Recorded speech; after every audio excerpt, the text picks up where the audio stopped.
La tempête Gabrielle a frappé le sud-ouest hier en fin d'après-midi. Des rafales de vent à plus de 130 km/h ont été enregistrées dans la région, notamment à Messanges, dans les Landes, à Saint-Clément-des-Baleines sur l'île de Ré ou encore à la pointe du Cap Ferret. Dans les terres, le vent a soufflé à plus de 100 km/h, notamment à Cognac, en Charente. Conséquence, hier soir, 20 000 foyers étaient privés d'électricité en Nouvelle-Aquitaine. Ce matin, les équipes d'Enedis étaient toujours à pied d'œuvre et notamment à Saint-Denis-de-Pile, en Gironde, où 62 foyers étaient toujours privés d'électricité. Les agents ont mis en place un groupe électrogène mobile en attendant de pouvoir effectuer les réparations nécessaires. La métropole bordelaise en mal de piscine, il n'y en a que 20 dont 4 sont fermées actuellement pour 28 communes.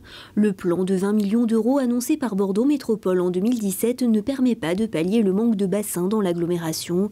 Il devait permettre la construction de 9 piscines et la rénovation de 5 autres. Mais suite à un accord signé avec le gouvernement sur la maîtrise des dépenses de fonctionnement, la métropole ne peut plus transférer de compétences nouvelles sans que cela ait un impact sur le budget fonctionnement et donc des répercussions sur le plan piscine. Une question qui sera abordée par la métropole en bureau en mars prochain. La Charente-Maritime a fait appel à un youtubeur du département pour son clip de sensibilisation sur les conduites à risque au volant, un moyen d'atteindre notamment les jeunes conducteurs. Il faut dire qu'en 2018, la Charente-Maritime a connu une année noire. 62 personnes sont décédées sur les routes du département l'an dernier contre 40 en 2017. L'initiative du département semble plutôt réussie. La vidéo du youtubeur a déjà été partagée plusieurs milliers de fois sur le web.